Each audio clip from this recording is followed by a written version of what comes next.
What's up, everybody? I'm John Middlekauff. You know what I need you to do. Subscribe to our YouTube channel. We got content for days reacting to every NFL game all the time, every single day. Subscribe, like the videos. Let's go. What's going on, everybody? How are we doing? Here's the game plan. Little Middlekauff Mailbag at John Middlekauff, at John Middlekauff. That'd be my name, 2 Fs. Fire in those DMs. It's just my Instagram account. Fire in my Instagram account and get your question answered here on the show. We will start with Santi. Question for the bag. As a Bears fan, I was hoping that we'd hire Ben Johnson. I think the fact that Brady is calling the Lions game is a much bigger story than it's being made out to be. Is it an overreaction, or do you, as I do, look at Brady's history of being willing to do anything to win as a big red flag? I think he means a red flag for the Bears getting Ben Johnson. Well, this is a massive story. Mike Florio's been writing about this left and right. And I think big picture, this has got to be something that if you're an NFL team, like this Brady conflict of interest, if they end up landing Ben Johnson, is going to become a bigger and bigger story. And it's why I think all signs, I don't know what year it happens. I mean, by all accounts, it's not going to happen right now, but lead to the inevitability of Tom Brady becoming the version of John Elway was at Denver, and then just continuing to purchase Vegas stock as Mark Davis ages and just becomes like, I don't know, the Jerry Jones of the Raiders. But, there was a report by Vic Tafur, who I've known forever, who covers the Raiders, that said, this started, I think it was week 8 or 9. Brady called one of the Lions games, and that's when he first met him, and they talked. And ironically about this matchup is, one advantage the Raiders have, they don't have a GM. You guys have a GM who's not getting fired, right? And all these other teams have GMs that have coaching openings. I guess the Jets don't, but he doesn't want the Jets job. Well, the assistant GM to Adam Peters of Washington, who is playing the Lions, is a guy that spent like 2 decades with the Lions and I guess is close with Ben Johnson. I forget the guy's name, but he's Adam Peters' right hand guy with the Commanders. So it's like, is Brady talking to him too? And this is the thing where it gets weird, and I think if Ben Johnson ultimately goes to the Raiders, which I wouldn't have told you would have been a possibility 4 or 5 days ago, but reading the report today from Tafur on the Athletic on the Raiders, how this is going to gain steam and Tom Brady is going to be the guy that closes the deal, and their big advantage is he can bring a GM that's a buddy of his, and they can just kind of do it from scratch. That's not the case with the Bears. I mean, that is one thing that hinders the Bears. I would say sitting here Wednesday, January 15th, I think Mike McCarthy is a very, very realistic hire for you guys. I'd say Mike McCarthy, Aaron Glenn. I would say the difference of like Mike McCarthy and Aaron Glenn, I think Aaron Glenn's really impressive. If I'm the Bears, I would want someone with someone experience. Like, I would want someone who's been a head coach before. I think the Jets kind of want that too. Though, I mean, can they do better than Aaron Glenn? I guess they could hire Pete Carroll, but he's already been the coach there years ago. So I think that's a big factor. Right? If Ben Johnson ends up with the Raiders, man, be a nice little coup for Mark Davis. Big fan. For the next mailbag, this is from Brian. Longtime Giants fan. Since the Eli Manning days. Many would say the good old days. It's been tough. Does Brian Daboll survive another season if we draft Travis Hunter and convert him to wide receiver to pair with Neighbors and go 3-14 and try to trade up for Arch? Yeah, I don't. I think these guys need to win. And John Morrow's press conference, it looked like in the bubble. I don't even know if it was a press conference, but he obviously shot the shit with some of the reporters a couple days after it was reported. Maybe it was the day after that those guys were returning, and said like he's trying to have patience, but he's running out. I think there was a ton of pressure on the Giants, and I just don't know what they do at quarterback. Honestly, help finding a mentor. Been a big fan. Best analyst in the game. I like this guy. I'm currently working for something in Tennessee and love it. But media and podcasts is the dream. One of my goals in this new year is to find a mentor to help and or provide wisdom. You're definitely at the top of the list. But with the business and all, I'm sure you're way too busy. So I wanted to ask if you know anyone else in the industry that may be open to helping out a kid with passion. Uh, I would just give you some big picture advice. I think, you know, I think when you're young and hungry and you have dreams, it is hard in specific industries. Like if you wanted to be a head coach in college football, like it'd be very easy to just find people on that specific path. Like go meet some coaches and ask them like how they did it and what path you should take because it hasn't really changed.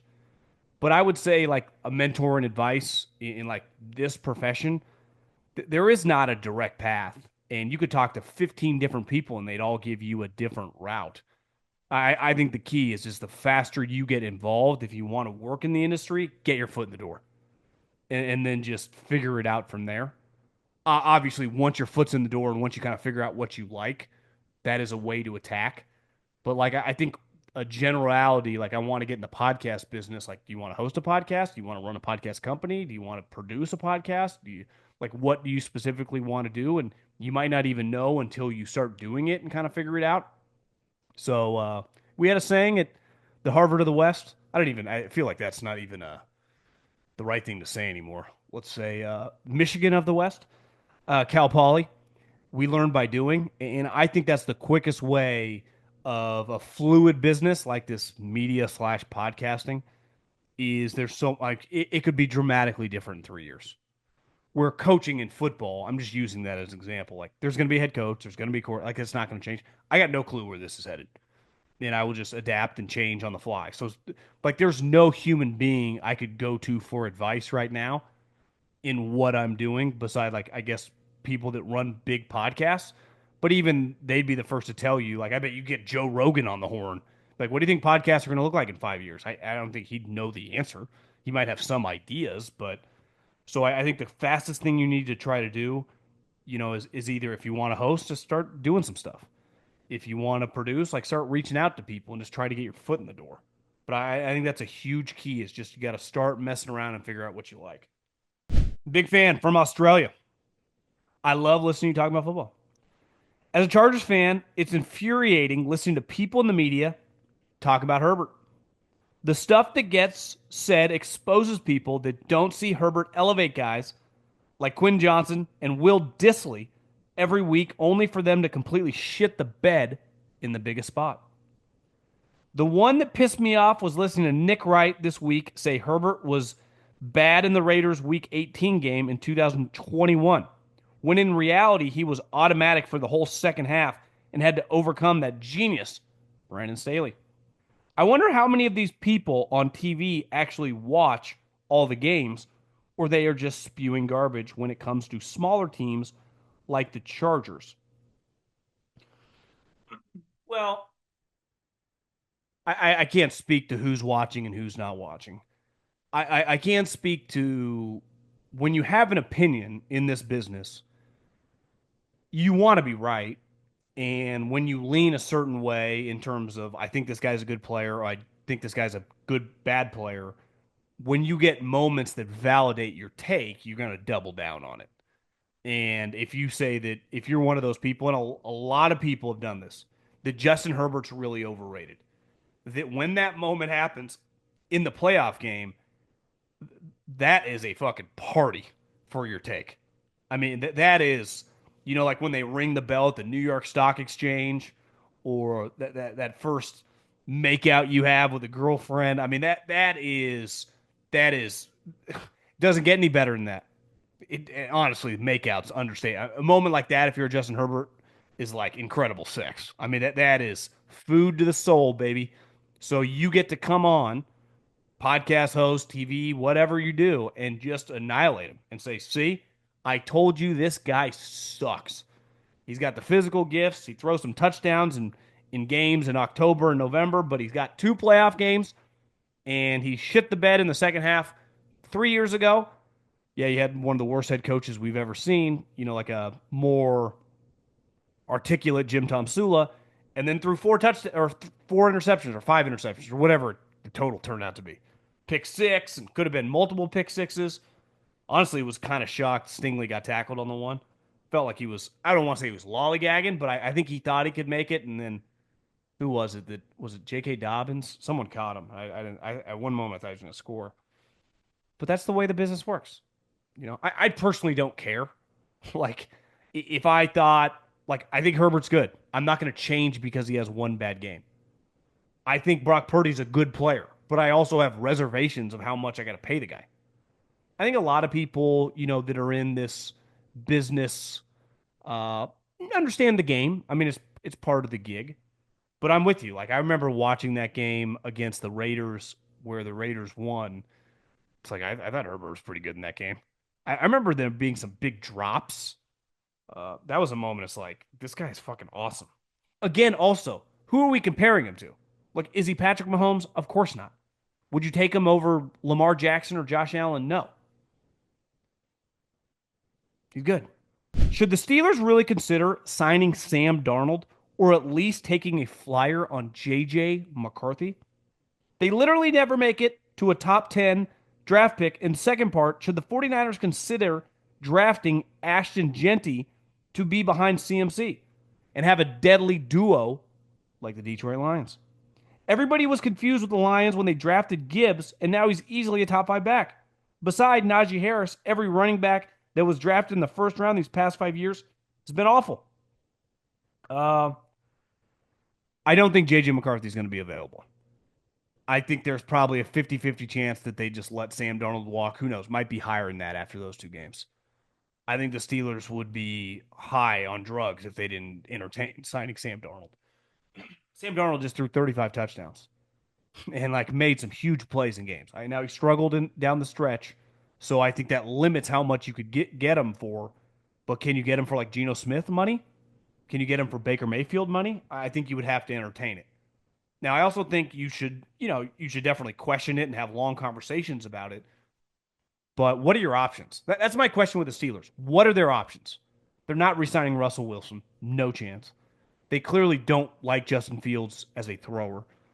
They're not drafting very high, and this quarterback class does not look great.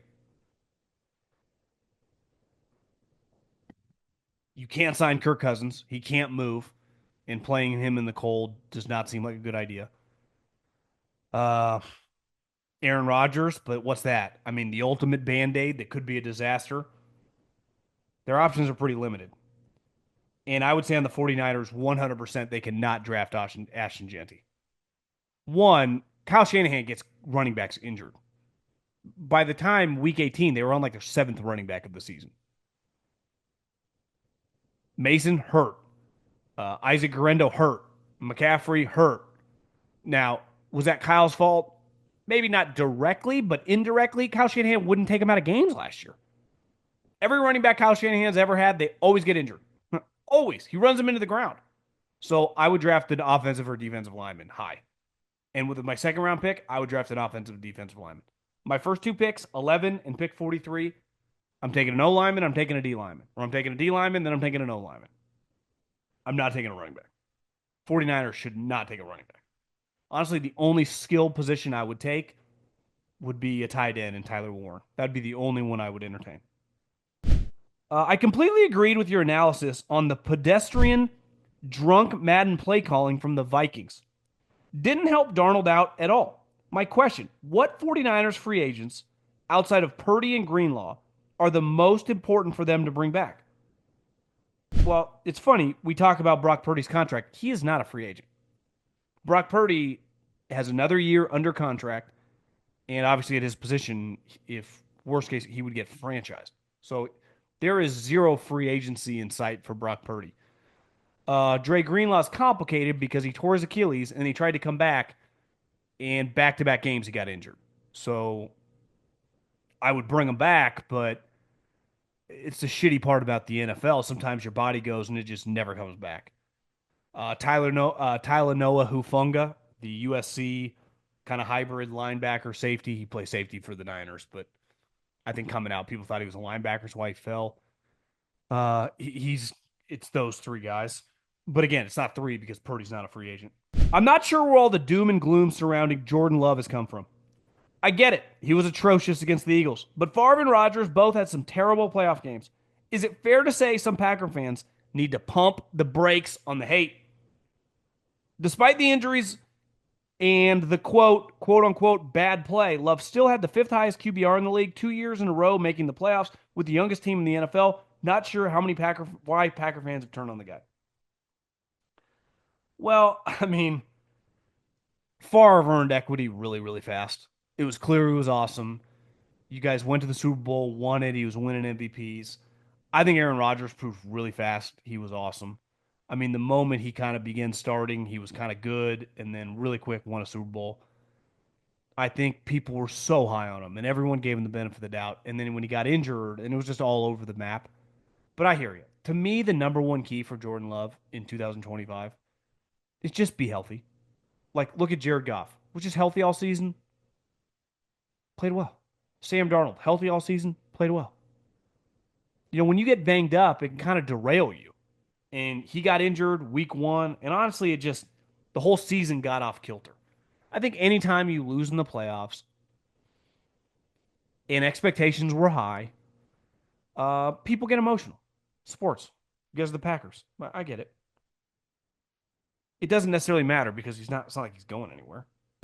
From Jeff, thank you for rocking with us through the flu. That shit is hard. I hear a lot of people that are just sick right now. Whatever the thing is going around, ooh-wee. The Josh Allen Herbert conversation has me thinking. Who are the best 5 to 10 quarterback arms you've seen? Prime high-end power. Forget the picks. For me, based off what I've seen in my 20 years of watching the league, I'd go Mahomes, Allen, Favre, Rodgers, Vick, Stafford, Marino, Herbert, Jameis, Luck. I would say I would put Josh Allen above Mahomes. I would tend to put Favre one. Anyone that played against Marino had him really, really high. I think Marino and Elway had special arm talent. I think Favre is kind of viewed as like the Nolan Ryan of throwers. I think Rodgers had a pretty special arm. I mean, I think Rodgers could really, really sling it. I think Mike Vick had a strong arm. He had an incredible deep ball. And the power in which he could throw the ball 60, 70 yards was pretty unreal. So I would say last 20 years, Favre, Rodgers, Mahomes, Allen. I'm not going in any specific order. You know, Vick was pretty special. Stafford's a pretty good one. Mahomes, Herbert. I wouldn't put Luck or Jameis on their level. Kaepernick, he hurt his thumb and his arm was never quite the same after like a couple years, but he didn't know where it was going and he didn't have any touch. But his fastball, he made a throw one time in Tampa Bay where he threw it like 60 yards on the run to Vernon Davis, like scrambling. It's like one of the best passes I've ever seen. Kaepernick, underrated, absolute fucking hose. Watching since you started, and I'm fine with waiting a year on Brock Purdy. Makes no sense to pay him early. But why does the media, and you included, want to lick the sweat off Kyle Shanahan's balls? His passing game sucks. His O-line is horrible. He has no depth because he wanted Trey Lance. This year he takes a kicker in the third round who sucks. But yeah, all Purdy's fault. Yeah, Kyle Shanahan had an awful year. No disputing it. And his passing game has to change. Starts with his offensive linemen. He doesn't care about offensive linemen because he thinks they don't matter in the passing game because he wants to avoid it by running the ball. Like we've talked about this over and over. But like Purdy's success is also tied to Kyle. So like when Purdy's good, Kyle's good. And most people think that if Purdy left Kyle, he wouldn't be nearly as good and people wouldn't want him. So it's like they're kind of directly correlated. But I've also seen Kyle win a bunch of games with Jimmy Garoppolo. Turns out as average as the day is long on his good day. NFL playoffs. We're talking about the NFL playoffs. You bet we are. Get in on the action at DraftKings Sportsbook, an official sports betting partner of the NFL. Scoring touchdowns is a key to winning in the NFL playoffs. And the key to you scoring big is betting on them at DraftKings. the number one place to bet touchdowns. Ready to place your first bet? Try betting on something as simple like a player to score a touchdown. Go to DraftKings Sportsbook app and make your pick. Here's another reason to watch your favorite players crush it in the playoffs. New customers bet $5 to get $200 in bonus bets instantly. Score big during the NFL playoffs with the DraftKings Sportsbook.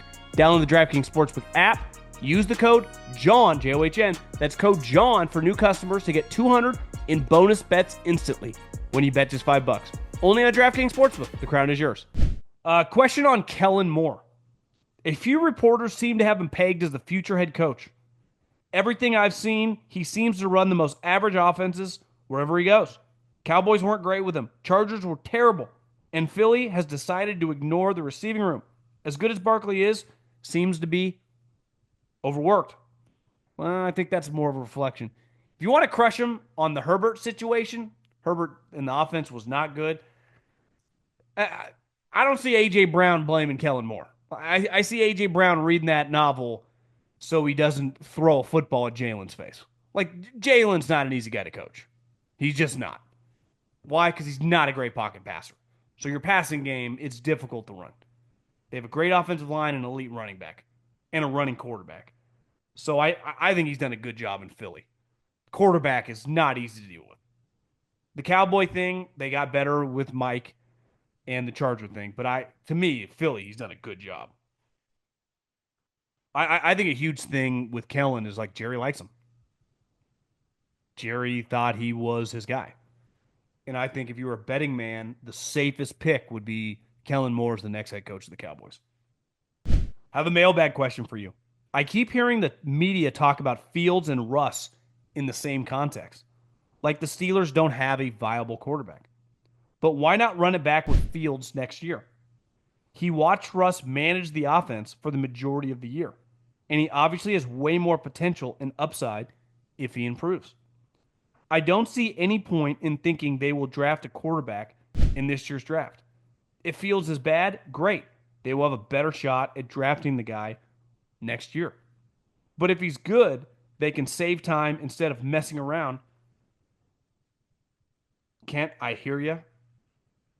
They had him all season long, and down the stretch of their season, their offense was a disaster.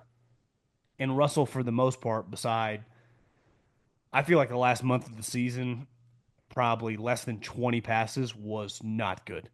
Why would they have not, if they thought this guy could play, put him in the game? They don't think he's good. Like, I don't care. I'm with you. I would have liked to see him like Russell was not giving them any juice. Put Justin in. They refused. Mike refused. And Mike's the guy, remember, when he made Russell Wilson the starter, people thought he was kind of crazy. I thought he was crazy. So Mike Tomlin does not think Fields is that good. I think that's pretty clear. Whether he's right or not, I would say it's hard to say he's wrong. As a Patriots fan, I've grown up seeing a lot of success with Tom and Bill. Yes, you have. However, the last 2 years obviously sucked. My friends say the Patriots are a poorly run franchise. While you have teams like the Jets, Bears, and Raiders, who are complete circuses and have been for essentially my whole life. My question to you, how well run are the Patriots in general compared to the rest of the NFL? I saw Dan Campbell had a good quote. He said, the circus is about to start and it's our time to perform. I would say we are going to find out because for 20 years, you had a head coach who did everything. He was the general manager. He basically ran your salary cap. He just handled it all. And I don't think we'll ever see another coach like Bill, who is that involved with everything. He essentially operates like these college coaches do.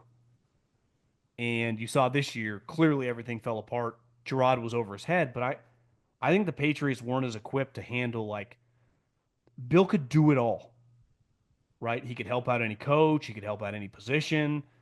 He was the personnel director in the sense of, like, there was no player on the team or cut from the team or traded to the team or signed to the team or drafted the team that wasn't under his watch.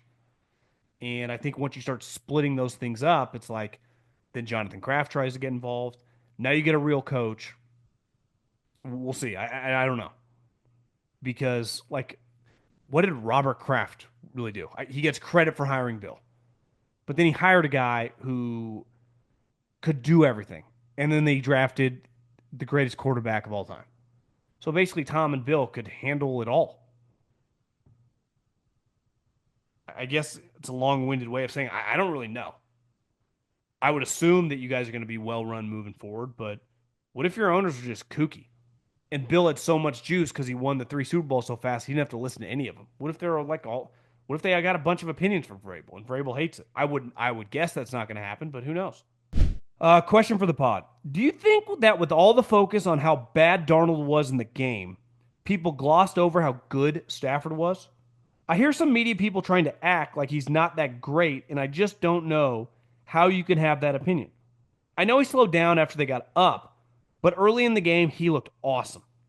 It was almost like how not to handle pressure as a quarterback video watching him, or how to and how not to him versus Darnold. I know the Rams offense hasn't been great since the Bills game, but Stafford, when he's hot, feels like the only quarterback in the NFC that could win a shootout with these AFC guys.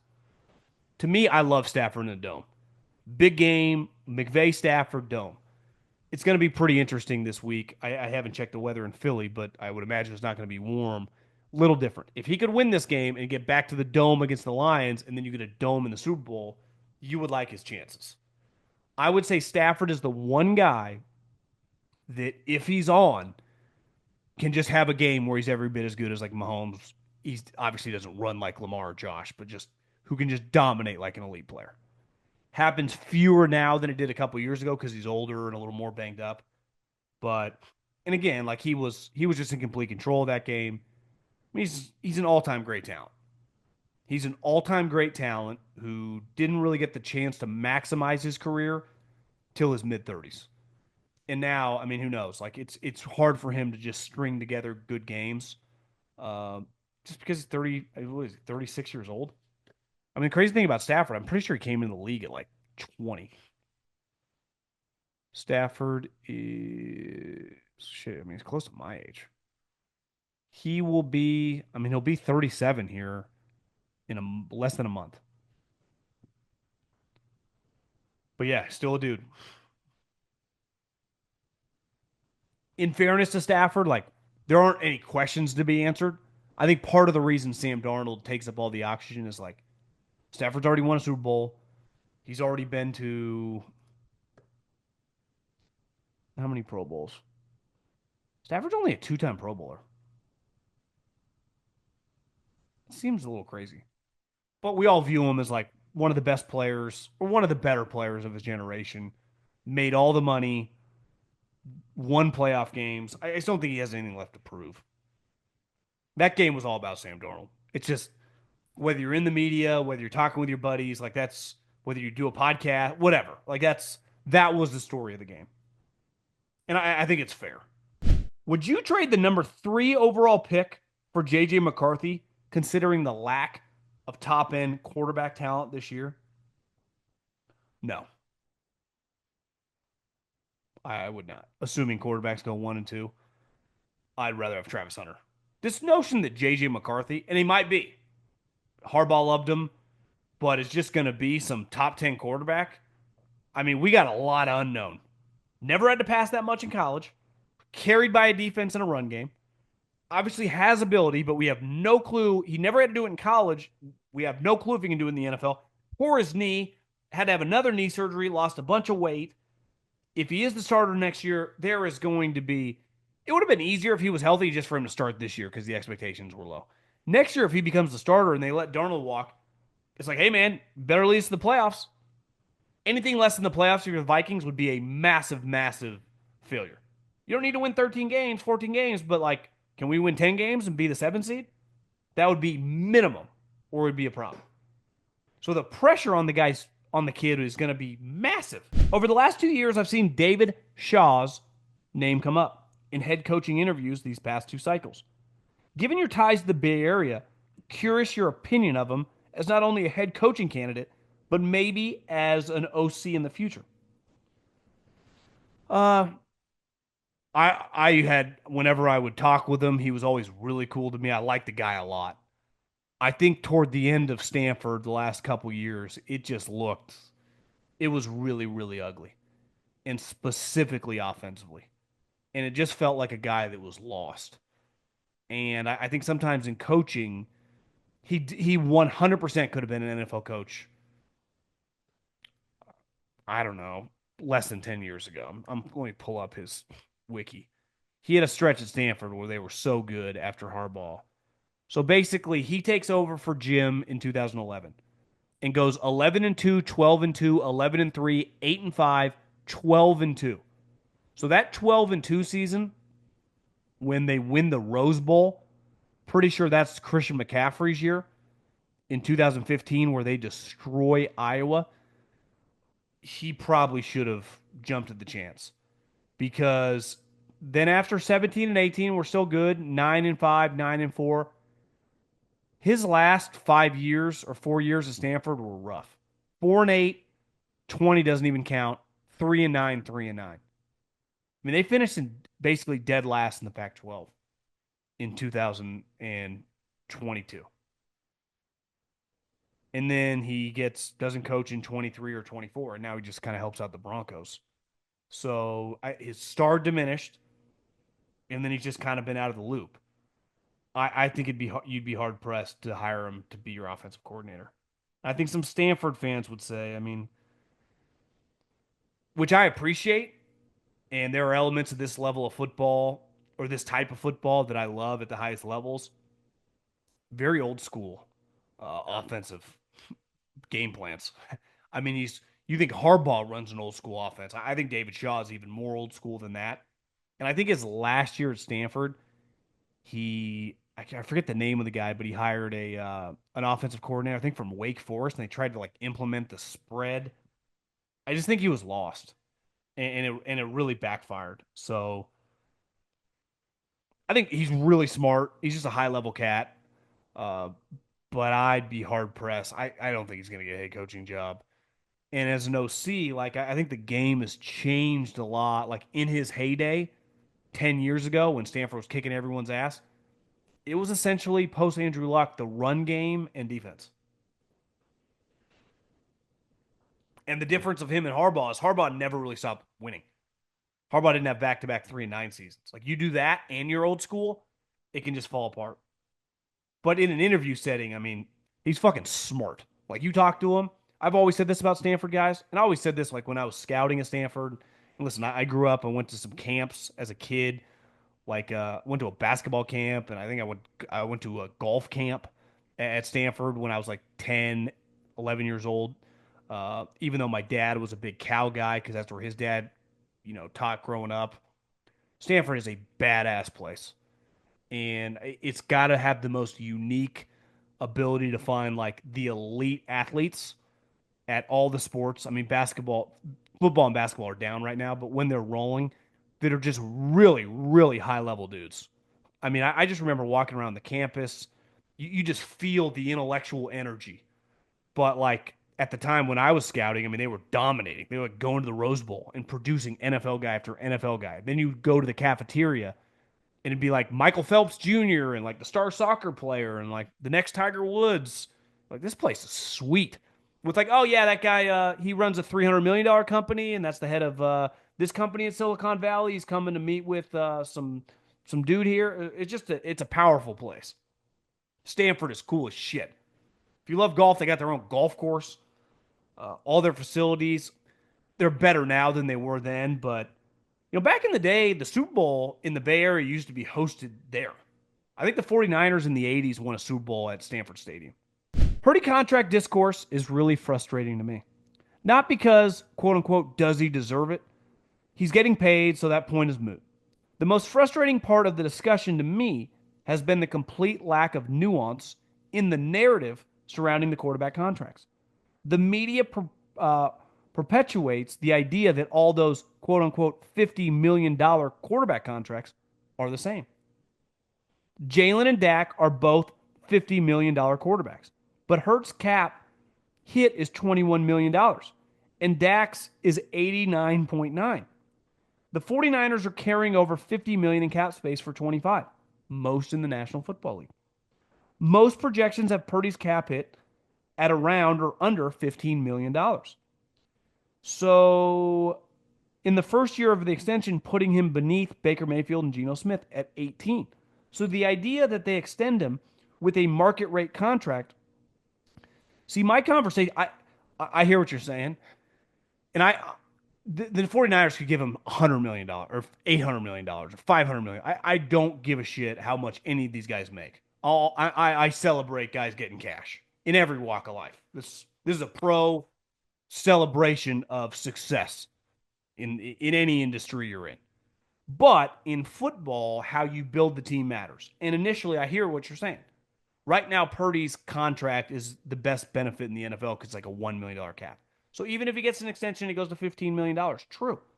But over the next several years, if they give him, let's say, $180 million guaranteed, that number does rise, as you see with these other quarterbacks, and it puts pressure on him to be a high end guy. So yeah, next year, really the next couple years, not a crazy impact. But eventually, and it just, the signing bonus, that's Jed York's money, which is not even his money. It comes from the league. It's all monopoly money. It doesn't matter anyway. So I hear you. I don't question it. I don't care about any of that shit. I go, well, if you do give this guy a ton of money, over the course of this contract, he better be a Pro Bowl guy in like 3 or 4 years. And can you put the franchise on his back? Could he have played quarterback for the Chargers this year? And could they have won 11 games? Could they have been in the playoffs? Is he good enough? Because there will be a time when that will be what your team looks like because of his contract. Patrick Mahomes, like, they had to trade Tyreek Hill. Then they hit on some draft picks, but offensively, their offensive line this year was pretty questionable. Their running back broke his leg. They've gone through a ton of receivers with injuries and a lot of injuries. And Travis, for a large portion of the season, kind of looked old and just old. He's looks a little younger lately, but like, can you carry me like that? And listen, we all know Purdy's not Mahomes, but once you start paying these contracts, like the Eagles eventually are going to have to make a couple cap decisions because of Jalen's contract. That's always the conversation. So if I'm maxing out a quarterback, whether it's Jalen, whether it's Goff, like, can this guy one day carry me? And maybe the answer for 90% of them is no, but you don't have a choice. I'm a Bengals fan. After watching the absolute mid-off wild card weekend in the AFC, it's hard not to think about Burrow, Chase, and T could have done in the first round. The defense improved down the stretch due to younger players getting to start, specifically the D-line.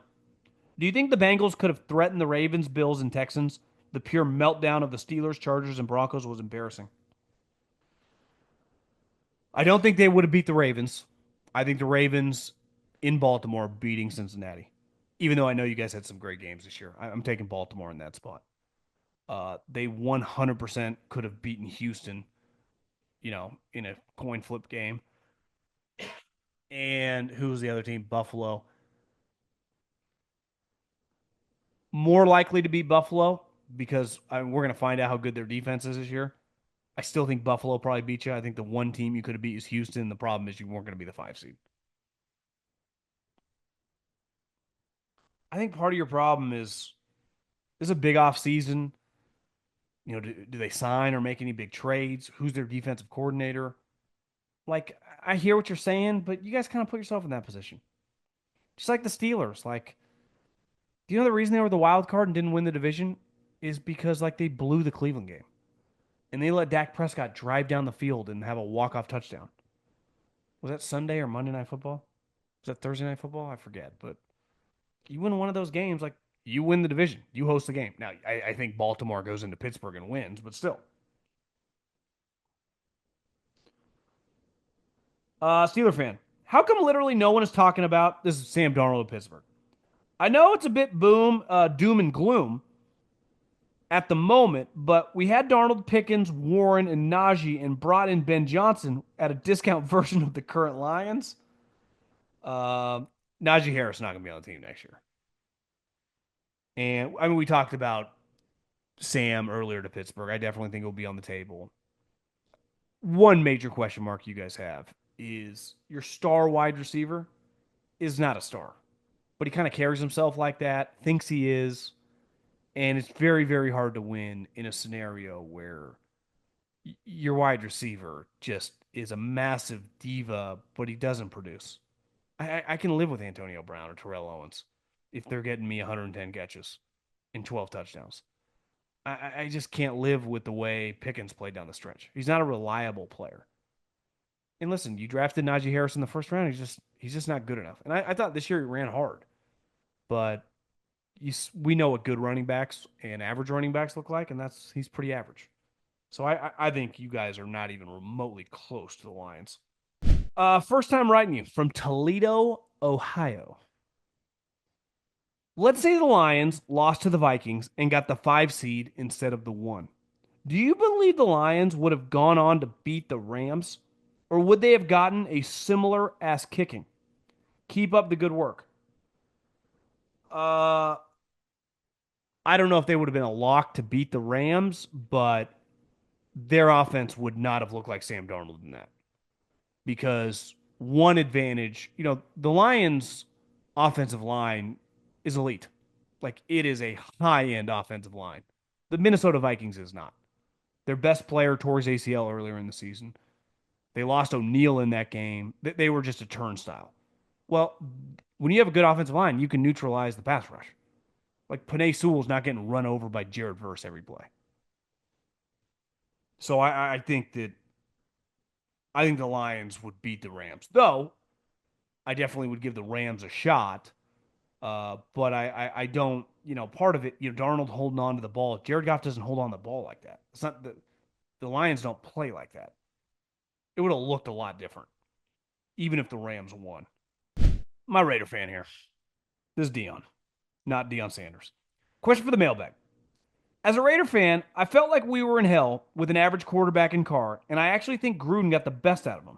How important in today's league is the coach quarterback combo? I seriously think it's the most important aspect to be successful. In a loaded division with Sean Payton, Bo Nix, Andy Reid, Patrick Mahomes, and Herbert and Harbaugh, what chance do the Raiders have for success in the next 5 to 10 years? I would say if you got Ben Johnson, and it turns out Ben Johnson is just some version of like the Shanahan McVay tree guys. Kevin O'Connell, McVay, Kyle, LaFleur, McDaniel, kind of just, he's just a good play calling head coach.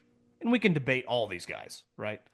McVay is probably the most, you know, I watched a John Gotti show recently, more Teflon Don than them all because he's got a Super Bowl and he just won a playoff game. O'Connell lost a playoff game. McDaniel's team doesn't show up to meetings on time. Kyle's team won 6 games. And LaFleur's quarterback just fell apart down the stretch. But all those guys, I mean, I'd put McDaniel last, but the other guys, proven track record, calling good play callers. Even McDaniel, like he's called some good plays in his day. If Ben Johnson is that, then I just think you got a couple years to like figure out how you find a quarterback. And let's face it, most of these quarterbacks, who did I see recently say this? Was it Vrabel? I thought it was the coach. Say that. Let's face it, most quarterbacks come in the draft. Oh, maybe it was John Lynch on a radio interview talking about defending Purdy.